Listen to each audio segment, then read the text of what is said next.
With U.S. President Donald Trump's proposed tariffs on Canadian goods and a prorogued federal government here at home, it's no wonder Canadians are feeling uncertain about our country's economic outlook over the next 6 months.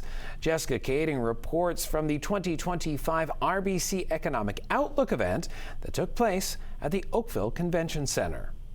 The Oakville Chamber of Commerce was host to the RBC Economic Outlook for 2025, where Sean Simpson, the Senior Vice President with Ipsos Public Affairs, explained that Canadians are in a historically negative mood with concerns about our economic outlook and the tariffs that have been proposed by President Donald Trump. Well, we're seeing that Canadians want to fight back. The vast majority, 80%, want to see retaliatory tariffs. And we're also seeing an element of rallying around the flag. Canadian cohesion was falling apart over the last couple of years as we struggled to put food on the table and are scrounging to get as many resources as we can for our own families in a time of need. But now that we have a threat south of the border, if one thing Canadians have in common is that they're not American.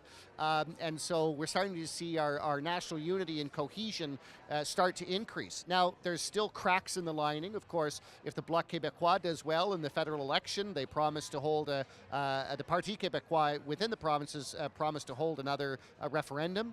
And, you know, there's going to be an issue with energy and whether or not we retaliate with our own tariffs given the importance of the energy sector to Alberta. So all is not well in the state of Canada, and Canadians are certainly feeling anxious about what might come in the months ahead.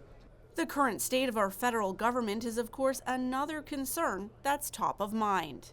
We're seeing that the Liberal government is definitely on their last legs. I like to describe it as being past their best before date. And as a result, the vast majority of Canadians, almost 8 in 10, want to see change. And it's not just change in leadership, it's a change in the party that's going to be governing in Ottawa. Even though Freeland and Carney look to be duking it out as leaders, Canadians are saying, well, it doesn't really matter who's going to lead the party. We want time for a change. And that change does seem to be coalescing around Pierre Poilievre and the Conservative Party, who incidentally is chosen as the party best able to deal with Donald Trump and all the threats that he's making against Canada. So we're likely to see change in Ottawa this year. Still a little bit uncertain as to when that might be. The opposition parties are talking about maybe supporting the government if we need rapid stimulus measures, but change is almost certain. Almost as certain as continuity here in Ontario is with Premier Ford and the re-election of the provincial Progressive Conservatives. RBC's chief economist, Francis Donald, also addressed the audience, in part explaining why there seems to be a disconnect between the national data and our actual lived experiences. We hear a lot about how the economy is very, very resilient, but then we also hear a lot of folks who feel very discontented about it. And one of the pieces of feedback that I hear is, well, Francis, consumer surveys are very depressed, or people are saying that the economy is real bad, but then when we look at total spending in the economy, it looks resilient. So folks are just complaining, or you can't look at the survey data anymore, or it's a vibe session. Have you all heard this? We've heard a lot of this before. I don't think that's correct. I think what we're missing is that in Canada, the top 20% of Canadians spend 40% or more of all the actual money within the economy that's circulating.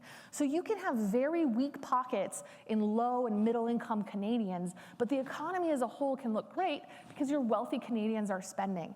That unevenness is persisting in very serious ways throughout Canada, and it's creating a distortion in our data between hard dollars that circulate, GDP numbers, retail sales numbers, and the actual economic experience of a range of Canadians underneath the surface.